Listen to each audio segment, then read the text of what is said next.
వీర హనుమాన్ తరువాయి భాగం. రావణుడు అలా అన్న మీదట సీత భయంతో వణుకుతూ ఏడుపు గొంతుతో ఒక గడ్డిపోచును చేతబట్టుకొని దాంతో ఇలా అన్నది. నువ్వు నన్ను గురించి ఆలోచించకు. పాపికి ఉత్తమ లోకం ఎంత అసాధ్యమో నేను నీకు అంత అసాధ్యమైన దాన్ని. నేను గొప్ప కులంలో పుట్టిన పుణ్యాత్మురాల్ని. తప్పుడు పనులు చేసేదాన్ని కాను. పతివ్రతను. నేను పరపురుషుడు భార్యను. నీ భార్యలు ఎలా ఉండాలని కోరుకుంటావో ఇతరుల భార్యలు అలాగే ఉండాలనుకో. నీకు బుద్ధి చెప్పేవారు లేక ఇలాంటి బుద్ధులు అవలంబించావు. లేదా వినాశకాలం వచ్చి వాళ్ళ మాటలు నువ్వు వినటం లేదు. నీ మూలాన ఈ లంక త్వరలో నాశనం అవుతుంది. అప్పుడు ప్రజలందరూ సంతోషిస్తారు. నాకు నీ అంతఃపురం, అధికారాలు, సంపద అవసరం లేదు. నేను రాముడికి మాత్రమే తగిన భార్యను. క్షేమంగా ఉండగోరితే ఆ రాముడితో మైత్రి చేసుకో. అతను ఉదారుడు గనక నీ తప్పు క్షమించి వదిలిపెడతాడు. నేను కూడా నీ పక్షాన మాట్లాడతాను. చిత్తశుద్ధితో నన్ను రాముడికి తిరిగి ఇచ్చేయి. జనస్థానంలో రాముడు నీ వాళ్ళనందరినీ చంపటం చూసి దొంగతనంగా నన్ను తీసుకువచ్చిన పిరికివాడివి, అదముడివి. నిన్ను రామలక్ష్మణులు అవలీలగా చంపగలరు. ఈ మాటలకు రావణుడికి చాలా కోపం వచ్చింది. అతను సీతతో ఇలా అన్నాడు. సీత, నువ్వన్న ప్రతి మాటకు నేను నిన్ను చంపవచ్చు. కానీ నీ మీద గల మోహం నా కోపాన్ని అణిచిపెడుతున్నది. నేను నీకిచ్చిన గడువులో ఇంకా 2 మాసాలు మిగిలి ఉన్నాయి. ఆ తర్వాత నువ్వు నా భార్య అవుతావు. అందుకు ఒప్పుకోపోతే నిన్ను చంపి వండించుకొని తినేస్తాను. రావణుడు ఇలా క్రూరంగా సీతతో మాట్లాడినందుకు అతని వెంట ఉన్న రాక్షస స్త్రీలు కొందరు నొచ్చుకొని తమ కళ్ళతో సీత పట్ల సానుభూతి చూపారు. రావణుడు అక్కడ ఉన్న భయంకర ఆకారాలు గల రాక్షస స్త్రీలతో, ఈ సీత మనసు నా మీదకు మళ్ళేటట్లు చేయండి. సామదాన భేద దండోపాయాలన్నీ ప్రయోగించి చూడండి అన్నాడు. అప్పుడు రావణుడు భార్యలందరిలోకి చిన్నదైన ధాన్యమాలిని అనే రాక్షస స్త్రీ రావణుని కౌగులించుకొని, నీకు నేనున్నాను గదా, రాక్షస రాజువైన నీకు ఈ మనుష్య స్త్రీ దేనికి? నీకు భార్య అయ్యే గీత ఈవిడికి బ్రహ్మదేవుడు రాసిపెట్టిలేడు. అందుకే నిన్ను నిరాకరిస్తున్నది. ఇష్టం లేని మనిషిని కోరి ఏం ప్రయోజనం? నీ కోసం పడిచచ్చేదాన్ని నేనున్నాను గదా అన్నది.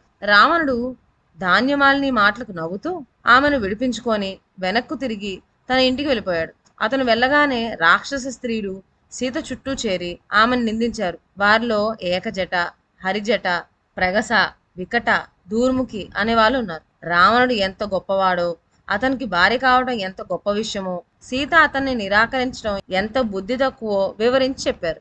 సీత వాళ్ళతో ఇలా మాట్లాడడం పాపమని మీకు తెలీదా? మీరందరూ కలిసి నన్ను పీక్కు తిన్నా నాకు సమ్మతమే గాని నేను రావణుడికి భార్యను మాత్రం కాను అన్నది. అప్పుడు రాక్షస స్త్రీలు సీతను భయపెట్టసాగారు. వాళ్ళనే మాటలన్నీ చెట్టు మీద ఉన్న హనుమంతుడు వింటూనే ఉన్నాడు. సీత రాక్షస స్త్రీలతో సహా వచ్చి హనుమంతుడు ఎక్కి ఉన్న సింషూపా వృక్షం కిందనే కూర్చున్నది. అప్పుడు వినత అనే రాక్షసి సీతతో, నువ్వు చాలా గుణవంతురాలివి, పతివ్రతవు. అది ఎంతో మెచ్చుకోదగిన సంగతి. కానీ దేనికైనా ఒక మితి ఉండాలి. రావణుడు అందగాడు, పరాక్రమవంతుడు, రాక్షసులకు రాజును. అతనికి భార్యవై చక్కగా అలంకరించుకో, సుఖపడు. రాముడు దుఃఖజీవి. రావణుడితో శత్రుత్వం పెట్టుకొని బతకలేడు. అతని మీద ఆశ వదులుకో అన్నది. మేమంతా నీ మేలు కోరే చెబుతున్నాము. మా మాటలు ఎందుకు వినవు? నీ యవ్వనం శాశ్వతం అనుకుంటున్నావా? నిన్ను చంపేసి తినేస్తాం అన్నారు రాక్షస స్త్రీలు. ముందు సీతను చంపి తర్వాత రావణుడితో సీత చచ్చిందని చెబుదాం. రావణుడు అలా అయితే తినేయండి అంటాడు. ఈవిడ మాంసాన్ని అందరికీ సమానంగా పంచండి, లేకపోతే తరువాత కీచులాడుకోవాల్సి వస్తుంది అని రాక్షస స్త్రీలు తమలో తాము మాట్లాడుకున్నారు. వాళ్ళ మాటలు వింటూ సీత అమితంగా దుఃఖించింది. రామలక్ష్మణులను, కౌసల్య సుమిత్రులను తలుచుకొని ఏడ్చింది. తనకు చావు రానందుకు విచారించింది. అంతవరకు పడుకొని ఉండిన త్రిజట అనే ముసల్ రాక్షసి మిగిలిన రాక్షస స్త్రీలతో, మీరంతా ఆ సీతను ఏం తింటారు? నన్ను తినండి. నాకు ఒక భయంకరమైన కలొచ్చింది. రాక్షసులకు నాశనం, రాముడికి జయము కలుగుతాయట అన్నది. ఏమిటా కల అని రాక్షస స్త్రీలు త్రిజటను అడిగారు. తూర్పు తెల్లవారుతుండగా త్రిజట తన కలను వాళ్ళకి ఈ విధంగా చెప్పింది. రాముడు తెల్లని పూలదండలు, తెల్లని బట్టలు కట్టుకొని లక్ష్మణుడితో సహా ఆకాశ మార్గాన ఒక పల్లకీలో ఎక్కి లంకకు వచ్చాడు. దాన్ని 1000 హంసలు తెచ్చాయి. ఈ సీత తెల్లని బట్టలు ధరించి సముద్ర మధ్యంలో శ్వేతపర్వతం మీద నిలబడి ఉన్నది. ఆమె రాముణ్ణి చేరుకున్నది. తరువాత రాముడు లక్ష్మణుడితో సహా కొండంత ఏనుగు మీద ఎక్కి లంకలో తిరగటం చూశాను. తరువాత సీత, రామ, లక్ష్మణులు ఏనుగు మీద లంకకు పైగా కనిపించారు. చివరకు రాముడు సీతను, లక్ష్మణుని తీసుకొని పుష్పక విమానం మీద ఉత్తరంగా వెళ్లటం కనిపించింది. రావణుడు గన్నేరు పూల మాలలు ధరించి ఒళ్ళంతా నూనె పూసుకొని నూనె తాగుతూ కైపెక్కి నేల మీద పడినట్టు చూశాను. ఇంకోసారి రావణుడు పుష్పకం నుంచి కింద పడ్డట్టు, నెత్తి మీద వెంట్రుకలు లేనట్టు, నల్లబట్టలు కట్టుకున్నట్లు, ఎవరో ఆడది అతన్ని ఈడ్చుకుపోతున్నట్లు చూశాను. రావణుడు గాడిదనెక్కి దక్షిణంగా పోవటం కూడా చూశాను. ఇంకోసారి అతను భయపడి గాడిద మీద నుంచి తలకిందులుగా పట్టం కనిపించింది. ఒక స్త్రీ ఎర్రని బట్టలు కట్టుకొని ఒళ్ళంతా బురద పూసుకొని రావణుడి మెడకు తాడు కట్టి దక్షిణంగా ఈడ్చుకుపోయింది. కుంభకర్ణుడు కూడా ఇలాగే కనిపించాడు. రావణుడు కొడుకులందరూ నూనెతో అభిషేకాలు చేసుకున్నట్లు కనపడ్డారు.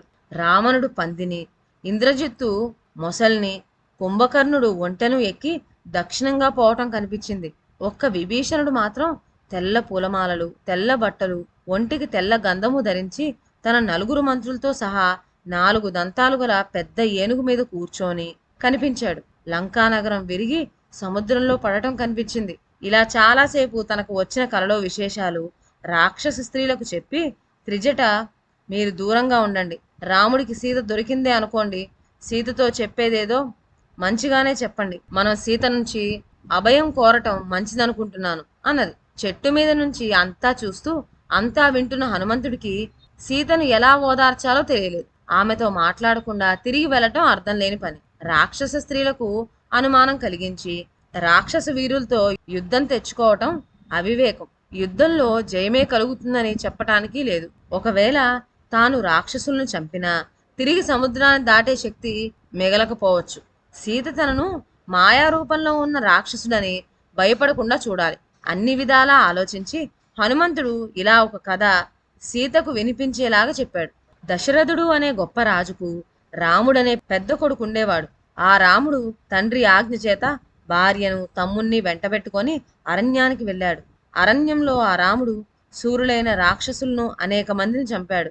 జనస్థానంలో అనేక మంది రాక్షసులు రాముడి చేతిలో చచ్చారని విని రావణుడు మాయలేడి ద్వారా మోసం చేసి సీతను ఎత్తుకుపోయాడు. రాముడు తన భార్య కోసం అరణ్యాల్లో వెతుకుతూ పోగా సుగ్రీవుడనే వానరుడితో స్నేహం కుదిరింది. రాముడు వాలి అనే వానరాజును చంపి సుగ్రీవుడికి వానర రాజ్యం ఇప్పించాడు. సుగ్రీవుడు ఆజ్ఞాపించగా అనేక వేల వానరులు సీతాదేవిని వెతకటానికి అన్ని దిక్కులకు బయలుదేరారు. వారిలో ఒకడైన నేను 100 యోజనాల సముద్రాన్ని దాటి వచ్చాను. రాముడు వర్ణించినట్లుగానే ఉన్న సీతను చూశాను. ఇంతవరకు చెప్పి హనుమంతుడు ఆగాడు. అతని మాటలు పూర్తిగా విన్న సీత నిర్ఘాంతపోయి తలెత్తి చెట్టులోకి చూసింది. ఎంతో శ్రమపడి అంతటా కలయి చూసి మీదట ఆమెకు హనుమంతుడు కనిపించాడు. తెల్లని బట్ట కట్టుకొని చెట్టు కొమ్మల మధ్య మెరుపులాగా కనిపించిన హనుమంతుణ్ణి చూడగానే సీతకు కాస్త భయం పుట్టింది. ఆపదలో కనిపించే కోతి రూపం తనకు కనిపించిందని ఆమె చాలా దుఃఖించింది. రాక్షస స్త్రీలు వినిపోతారని ఆమె నిశ్శబ్దంగా ఏడ్చింది. లంకలో రాముడి కథ చెప్పేవాళ్ళు ఉండటం అసంభవం కాబట్టి తాను కలగంటున్నానని ఆమె అనుకున్నది. కలలో కోతి కనిపించడం చాలా చెడ్డది. రాముడికి ఏం ఆపద వస్తుందో అని భయపడింది. అయితే తనకు నిద్ర లేనప్పుడు కల ఎలా వస్తుంది? తాను అస్తమానము రాముని గురించి ఆలోచించటం వల్ల తనకు రాముడి విషయం విన్నట్లుగా భ్రమ కలిగి ఉంటుందని ఆమె అనుకున్నది. ఏమైనా తాను విన్న మాటలు నిజం కావాలని ఇంద్రుడికి, బృహస్పతికి, బ్రహ్మకు, అగ్నిహోత్రుడికి మనసులోనే దండాలు పెట్టుకున్నది. ఈ లోపల హనుమంతుడు చెట్టు మీద నుంచి నేల మీదకు దూకి సీతను సమీపించి చేతులు జోడించి నమస్కారం చేసి, అమ్మా, పతివ్రతలాగా కనిపిస్తున్నావు. నువ్వెవరు? ఎందుకు కంటనీరు కారుస్తున్నావు? నిన్ను చూస్తే ఏ దేవగణానికో చెందిన దానివి అనిపిస్తున్నది. నీ కొడుకు, తండ్రి, సోదరుడు, భర్త ఎవరు? ఒకవేళ నువ్వు రావణుడి చేత జనస్థానం నుంచి అపహరించి తేయబడిన సీతవే అయితే ఈ సంగతి వెంటనే చెప్పు. నీకు అన్ని విధాలా శుభం కలుగుతుంది అన్నాడు. దానికి సీత హనుమంతుడితో ఇలా అన్నది. నేను దశరథ మహారాజు కోడల్ని, విదేహరాజైన జనకుడు కూతుర్ని. నా పేరు సీత. రాముడి ఇంట 12 ఏళ్లు సమస్త సుఖాలు అనుభవించాను. 13వ ఏట రాముడికి పట్టాభిషేక ప్రయత్నాలు జరుగుతుండగా దశరథుడి భార్యలలో కైకేయి అనే ఆమె రామ పట్టాభిషేకం జరిగితే తాను నీరు, ఆహారం విసర్జించి చచ్చిపోతానని రాముణ్ణి అరణ్యానికి పంపమని అన్నది. లోగడ కైకేయికి వరాలు వాగ్దానం చేసి ఉన్న దశరథుడు అసత్యానికి పాల్పడలేక రాముడికి ఇస్తానన్న రాజ్యాన్ని తిరిగి రాముడి నుంచి తీసుకున్నాడు. రాముడు తండ్రి మాటకు మనస్ఫూర్తిగా సమ్మతించి నారబట్టలు కట్టుకొని బయలుదేరుతూ నన్ను కౌసల్య దగ్గర ఉండమన్నాడు. రాముణ్ణి విడిచి స్వర్గంలో కూడా ఉండలేను. అందుచేత నేను అతని కన్నా ముందే అరణ్యానికి బయలుదేరాను. అలాగే సుమిత్రి కొడుకైన లక్ష్మణుడు కూడా రాముడితో పాటు బయలుదేరాడు. మేము దండకారణ్యంలో ఉంటుండగా దుర్మార్గుడైన రావణుడు నన్ను ఇక్కడికి తెచ్చాడు. రావణుడు నన్ను ఇంకా 2 మాసాల పాటు ప్రాణాలతో ఉండనిస్తానన్నాడు. తరువాత నేను చచ్చిపోతాను. ఈ మాటలు విన్న హనుమంతుడు విచారంతో సీతను ఇలా ఓదార్చాడు. హనుమంతుడు సీతతో ఏం చెప్పాడో నెక్స్ట్ వచ్చే వీడియోలో విందాం. అంతవరకు సెలవు. నా ఛానల్లోని కథలు మీకు నచ్చినట్లయితే నా ఛానల్ను లైక్ చేసి సబ్స్క్రైబ్ చేయండి. షేర్ చేయడం మర్చిపోవద్దు. కొత్త కథల నోటిఫికేషన్ కోసం బెల్ ఐకాన్ ప్రెస్ చేయండి. Thank you.